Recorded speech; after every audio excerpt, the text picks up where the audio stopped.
nombre es Luis Pedro Armijo, tengo 73 años y vivo hace ya 72 años en el barrio. O sea, toda su vida prácticamente. Sí, yo llegué de un año acá. ¿Cómo fue esa llegada con su familia? ¿Me puede contar un poquito?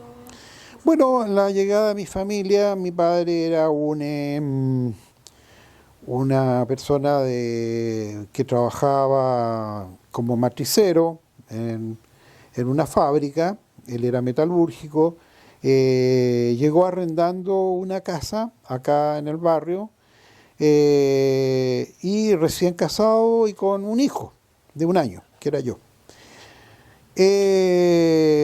Mi padre subarrendaba a su vez parte de la casa y yo recuerdo de que a medida que pasaron unos par de años, qué sé yo, mi padre dejó de trabajar en forma dependiente y se independizó. Y empezó a tener, digamos, un taller en esa misma casa que él arrendaba y subarrendaba. Llegado un momento, él dejó de subarrendar y se agrandó con el taller y formó una pequeña fábrica donde él hacía las primeras máquinas de afeitar que se hacían en Chile. Y como él tenía conocimientos de metalurgia, fue, digamos, aumentando sus productos y formó una mediana empresa que, digamos, abarcó, digamos, varias casas de los alrededores y formó un galpón donde funcionó una fábrica hasta mediados de los años 2000.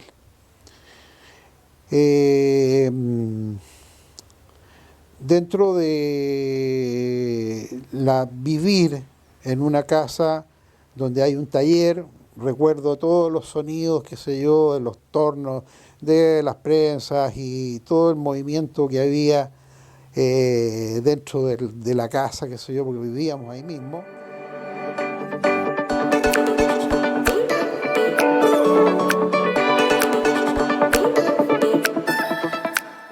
Dentro de donde estaba, digamos, ubicada esa casa, había una calle que no tenía salida y nosotros estábamos al fondo. Entonces yo tenía la visión desde mi ventana de todo lo que pasaba en la cuadra. Entonces veía, qué sé yo, que los señores con sombrero, qué sé yo, veía mis amigos que salían a jugar y yo salía a jugar con ellos, jugábamos a la pelota todo el día, en fin, recuerdos muy bonitos de la niñez y sobre todo de la niñez. De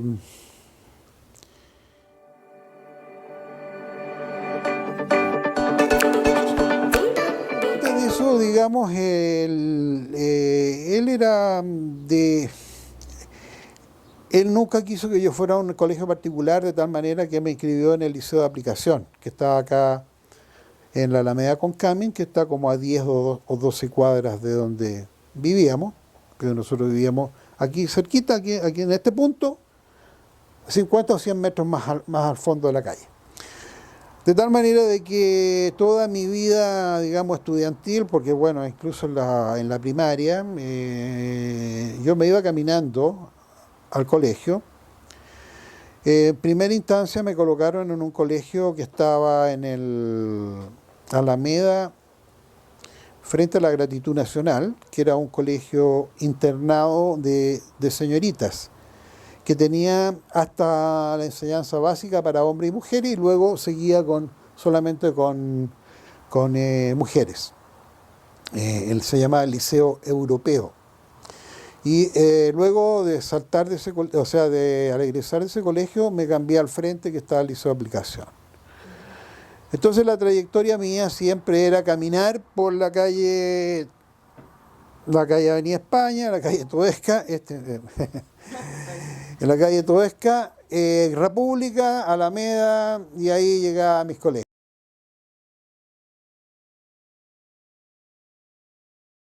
Ellos compraron una casa que está aquí al frente y se vinieron a vivir ahí hasta que murieron.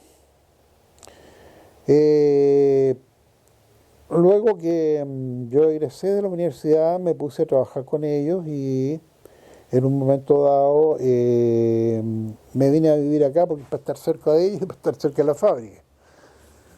Así que toda la vida metido acá en el barrio y en los alrededores, qué sé yo, eh, he visto cómo cambió el barrio ya, porque de ser casa de clase media,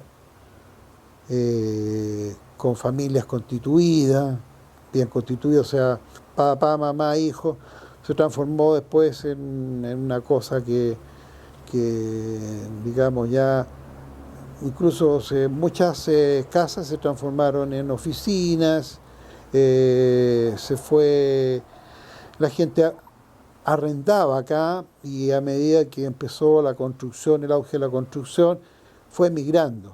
Entonces esas familias empezaron a emigrar y aquí empezaron a llegar arrendatarios y gente que estaba poco tiempo y después se iban, mucha rotación. eh, y bueno, finalmente la vida de barrio ya cambió. Ya cambió. Yo dejé de tener amigos en el barrio porque todos se me fueron. eh, pero ya fue otra cosa.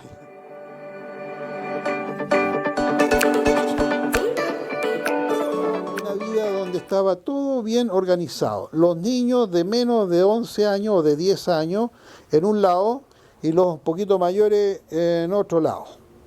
Y todos los chicos tratábamos, o los más pequeñitos trataban de integrarse a los de 10 años y los que eran de 10 años tratábamos de integrarnos a los más grandes.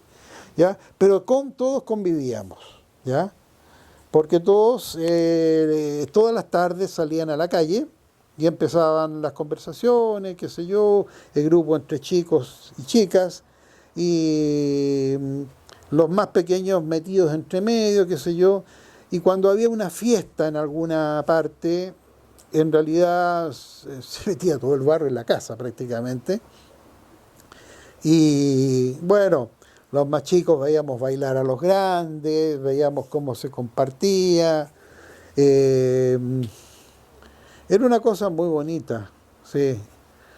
Yo recuerdo con mucho, digamos, hasta cierto punto nostalgia, los juegos infantiles, las pichangas en la calle, los juegos de saltar la cuerda hasta altas horas de la noche. En esa época no había smog, entonces uno con las luminarias, con las pocas luces que habían, uno podía jugar a las cartas en la noche y se veían perfectamente. No había smog, entonces. Y la gente era muy sana, no sé, había, digamos, una convivencia, todo el mundo sabía en qué trabajar, papá de él, el otro, allá, acá, acá. Entonces había una participación, había un padre que trabajaba en una línea aérea y que siempre traía cosas importadas cuando viajaba. Entonces nosotros sabíamos que llegaba y nos metíamos toda la casa a ver las cosas importadas que traía, los juguetes nuevos y todo ese tipo de cosas. Porque la verdad las cosas es que no sabíamos la vida de todo el mundo.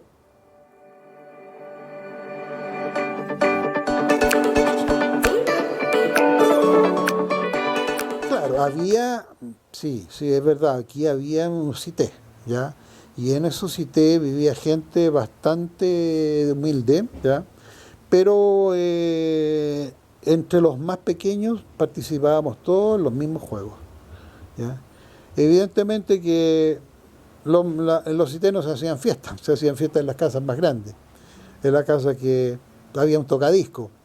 Pero los chicos, los más niños, todos ingresaban, digamos, y participaban, aunque sea mirando desde la ventana para adentro. Eh, ya, por ejemplo, en el caso de las mujeres, ¿cómo veía usted qué hacían las niñas ya cuando era más joven?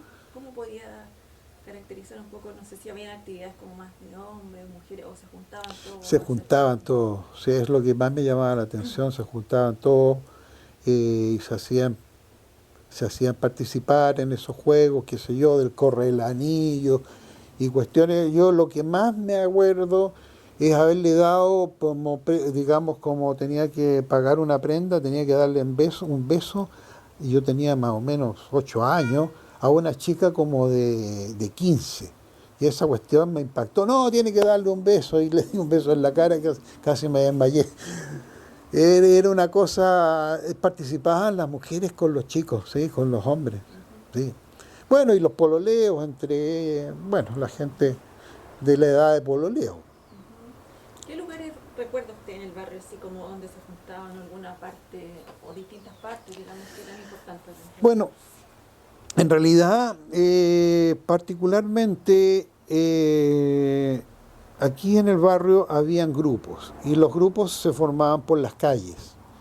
Por ejemplo, en este sector donde yo vivía, era el grupo de los de calle Domeico.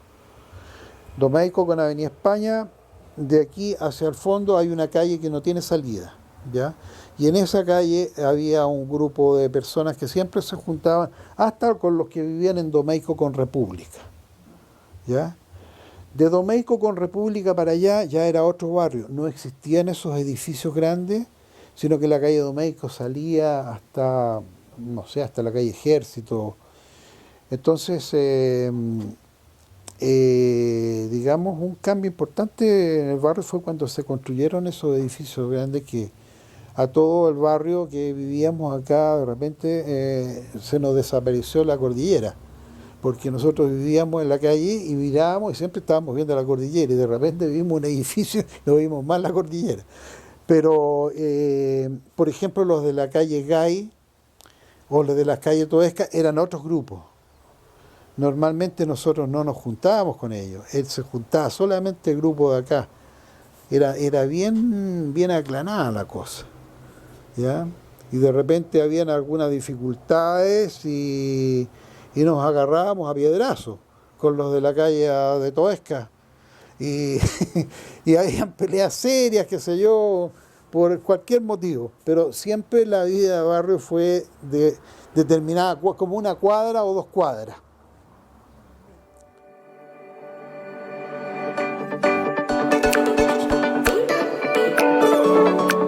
Las comunicaciones eran tan malas que la verdad las cosas que para venir a jugar al Club Hípico había que meterse al Club Hípico, ¿ya?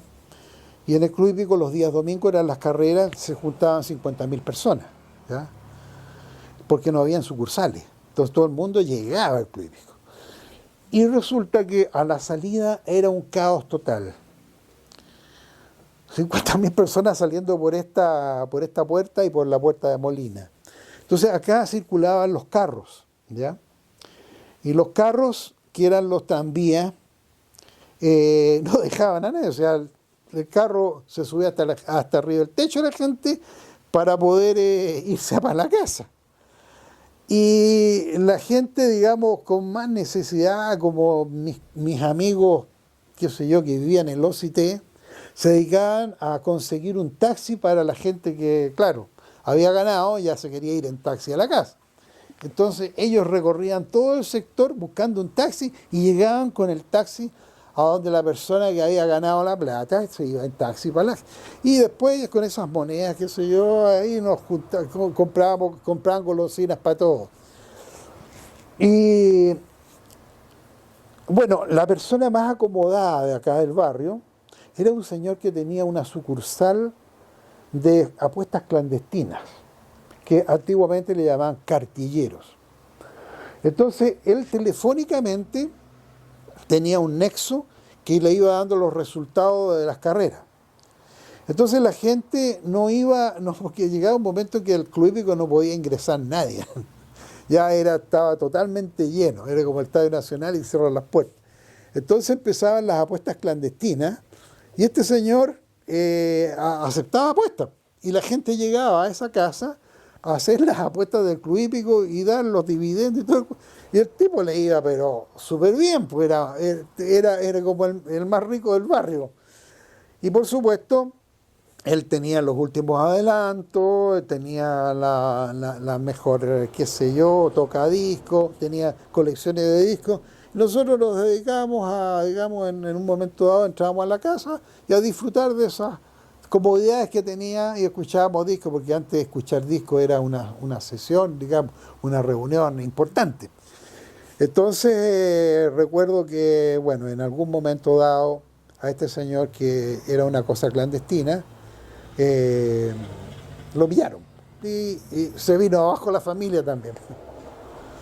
Se vino abajo la familia. Entonces, acá al frente donde nosotros vivíamos había, digamos, casi colindante con este palacete que hay aquí al frente, hay un conjunto habitacional de sólido, que era, digamos, era como un edificio, pero de estos edificios antiguos, pero sólidos. Y había un señor que vendía los diarios. ¿Cómo le llamaban a los que vendían diarios suplementeros? Se había sacado el gordo de la lotería y compró todo ese edificio. Y se dedicó a arrendarlo, porque primero, segundo, tercer piso, y él se acomodó, digamos, en una parte, la más grande, qué sé yo, con su familia. Y dentro de la gente que llegaba, aquí llegaban bastantes extranjeros, llegaban algunos italianos, qué sé yo. Y recuerdo que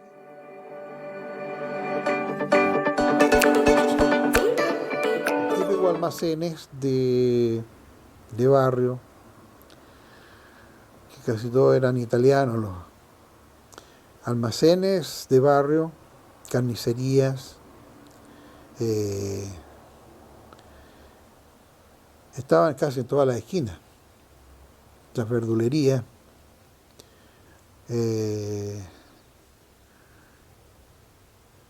Y la verdad las cosas que acá estaba lleno de...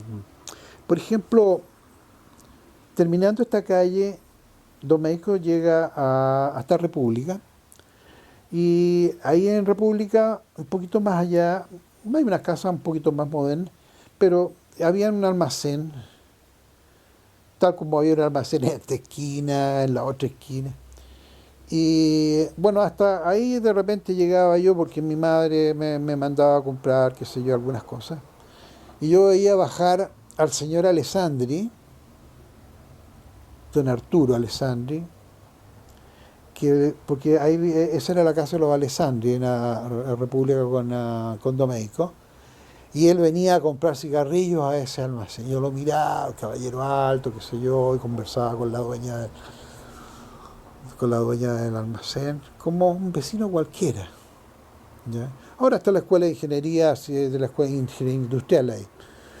Pero y a veces los veía sacar el auto, un auto tan antiguo, que tenía que ser un Rolls Royce, pero era muy antiguo. Pero era común ver a la familia Alessandri ahí conversando con los almaceneros. Entonces, como le digo, aquí era una vida de barrio, pero muy de barrio, muy de barrio. Tranquila. Tranquila, muy tranquila.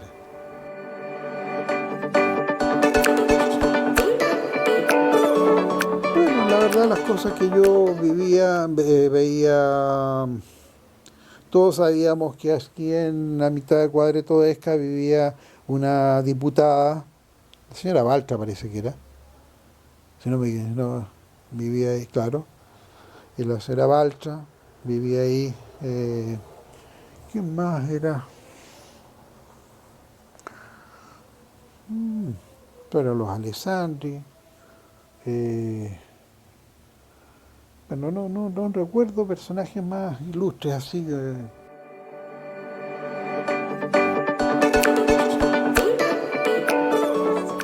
Los jinetes.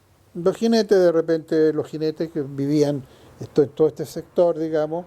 Muchos jinetes vivían, arrendaban también en esta casa el edificio del suplementero. Y gente que salía con fotos en el diario, nosotros los íbamos a felicitar, los cabros chicos, qué sé yo, nos juntábamos a felicitar porque había ganado 3 carreras, qué sé yo. Eh, y gente, a ver, destacado como futbolistas, no, pero En este minuto no O por recuerdo. ejemplo, no sé, de repente alguien que, no sé, porque, no sé, alguien que pasara vendiendo un afilador de cuchillo, vendiendo Ah, ese tipo de los personajes típicos, claro que venían. personajes típicos. Aquí habían, no, personajes muy típicos. De los afiladores de cuchillos, los que arreglaban los paraguas, porque yo oía tanto que había que arreglar los paraguas, porque el paraguas era un lujo, y cambiar las varillas. Nosotros, todos los niños, mirando cómo el tipo que arreglaba los paraguas soldaba un perfil con el otro, y después cosía, era. Nosotros todos fascinados mirándolo. Y el personaje que más queríamos es el que vendía sandía y melones, porque el último recorrido que hacía era esta cuadra y él se sentaba, había un árbol muy grande, se sentaba a descansar y quería compartir con nosotros la sandía. Entonces nos partía la sandía a todo el grupo de niños que habían ahí, unas 3 o 4 sandías, y nosotros comíamos sandías con él. Era fascinante eso.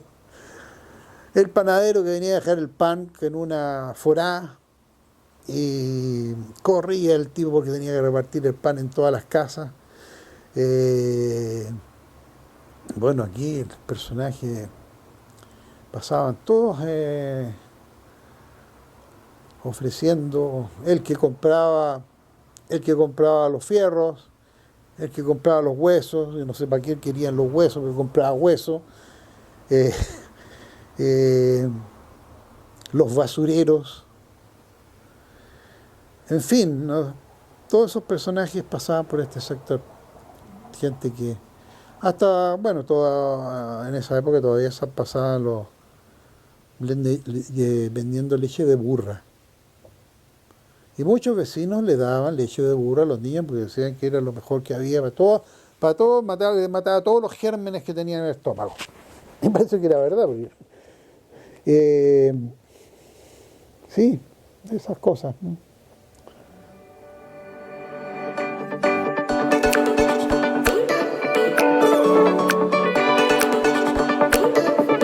Sí, un cambio. Bueno, de los primer cambios importantes se fueron las embajadas, ¿ya? Yo la embajada, no sé si usted le comenté, de que había una embajada de Perú, que estaba aquí en Grajales con República, y que tuve la ocasión yo de conocerla porque esa embajada se trasladó hacia el sector, creo que a Providencia, y el edificio lo compró la comunidad de los mormones. Entonces los mormones, antes de echar abajo el edificio, qué sé yo, lo tuvieron un tiempo, y yo era compañero de curso con un hijo de los dirigentes de los mormones, y un día me convidó a que conociera el edificio, y ahí yo por primera vez tomé un ascensor. Creo que fue el primer ascensor que hubo acá en Chile, en la Embajada de Perú. Y bueno, se fueron yendo las embajadas, se terminaron los cines, eh, y empezó la gente a emigrar de estos barrios. Ya la gente que vivía 10, 15 años en una sola parte empezó a vivir 1 año, 2 años. Entonces ya uno empezó ya no a conocer a la gente, ya no intimidó con ellos, sino que eh, pues ya empezaron a hacerse poblaciones, grandes construcciones, qué sé yo, en Las Rejas, en San Juan Antonio Río, y toda la gente de clase media, qué sé yo, que tenía algún trabajo fijo, empleado fiscal, ya empezó a dejar de arrendar y empezó a comprar sus casas y se fueron de acá. De tal manera que aquí empezó a llegar gente que estaba 1 año, 2 años y después se iba. Entonces ya se perdió el contacto de las amistades de infancia y se perdió la vida de barrio.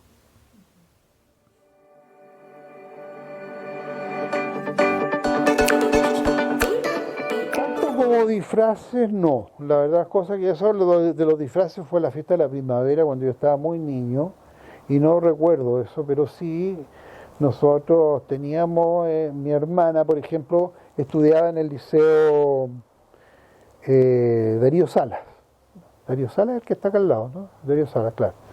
Entonces, bueno, Darío Salas también ofrecía, digamos, hay amistades de barrio, porque había muchos chicos que estudiaban, ese colegio era de hombres o de mujeres, a ver.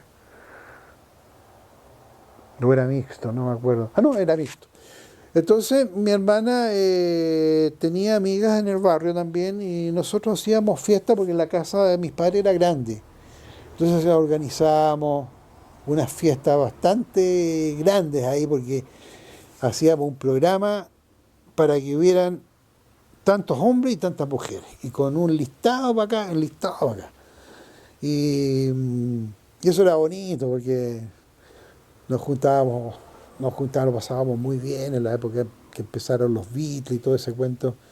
Eh, por lo menos en nuestra casa siempre hubo, digamos, hubo una parte, digamos, muy festiva, hasta que empezó el problema político en los años 70 y ahí la cosa cambió ya, para qué decir, cuando después del golpe militar ya eso se acabó.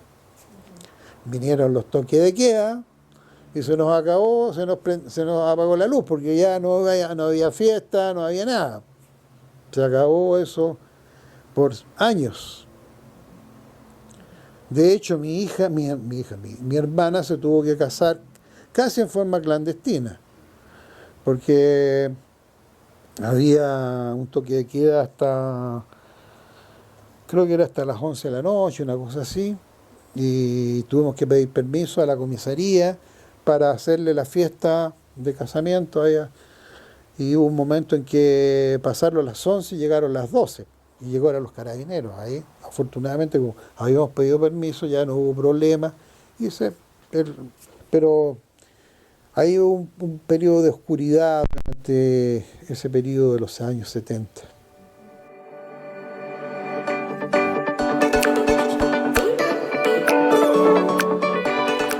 Bueno, cuando empezó el auge de la construcción acá, en este barrio, digamos, eh, empezaron empezaron a construir edificios por todos lados. Acá el primer cambio grande que yo vi fue en la esquina de Grajales con Club Hípico, donde había quizás la panadería más importante del barrio, una inmensa panadería que hacía un pan exquisito, porque parece que lo hacían con leña, unas barraquetas fantásticas, y de repente de la noche a la mañana, incluso había mucha gente que trabajaba en esa panadería que era del barrio, y de repente dijeron los dueños, se acaba la panadería de un día para otro, ¡pum! Nosotros dijimos, ¿qué pasó? No, aquí van a construir un edificio. Y creo que fue el primer edificio de 20 pisos que hicieron acá en el sector. Y luego empezaron por todos lados a pasar lo mismo. Yo diría que ese fue el cambio principal, el empezar a construir, la construcción que no paró. En esta misma esquina, esta esquina era una casa muy vieja, ¿ya? Una casa de 2 pisos, pero de los años 30, y en esta esquina arrendaban casi por pieza. Pero más que por pieza, casi por 2 piezas. Y aquí vivían muchos carabineros. Era la esquina de los carabineros. Vivían casi puros carabineros. Y casi todos eran de la segunda comisaría de acá. Y de la noche a la mañana, esto lo demolieron. ¡Pam! Y quedó un año, digamos, con el sitio Iriazo, y de repente empezaron a levantar estos edificios. Y levantaron el de al lado, y levantaron el de más allá, y de más allá. Yo diría que estos cambios así tan bruscos, yo llevo casi 20 años viviendo acá, y no conozco solamente la gente que participa en los comités del comité de ¿cómo se llama?, de propietarios. Son los únicos que conozco. No, ya ni siquiera conozco a las personas de al fondo, ni de allá, ni de acá. No se hace una vida social acá. No. Yo pensé que a lo mejor vivir en comunidad, como el hecho de vivir en un edificio donde hay personas de edad, jóvenes, qué sé yo, podrían hacerse algunos clubes de convivencia, ya para que juguemos a las cartas, para que juguemos a esto, nos reunamos. Eso no existe. No. Yo traté de imponerlo cuando pertenecía al comité de administración, pero nunca fue posible. La gente no quería estar en su casa tranquilo viendo televisión. La televisión y todo esto del internet y todo esto cambió la vida, sobre todo la televisión. La gente ya no quería salir de sus casas, menos de su departamento. Esos son cambios que yo he visto, por lo menos, que me he dado cuenta. Tal vez, no sé, cambiado el barrio, de repente.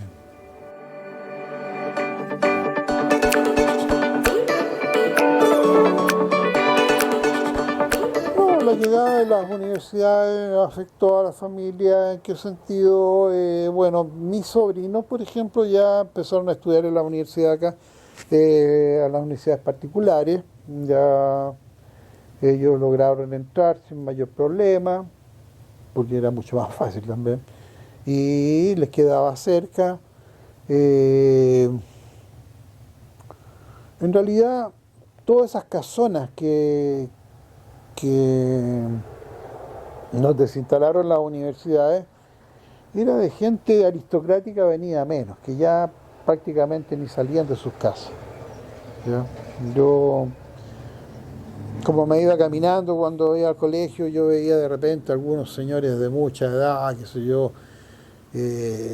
asomados ahí o caminando por la avenida, pero ya de la aristocracia quedaba muy poco, ya la gente se había ido y esas casas estaban prácticamente abandonadas, esas casonas grandes que después se transformaron en universidades.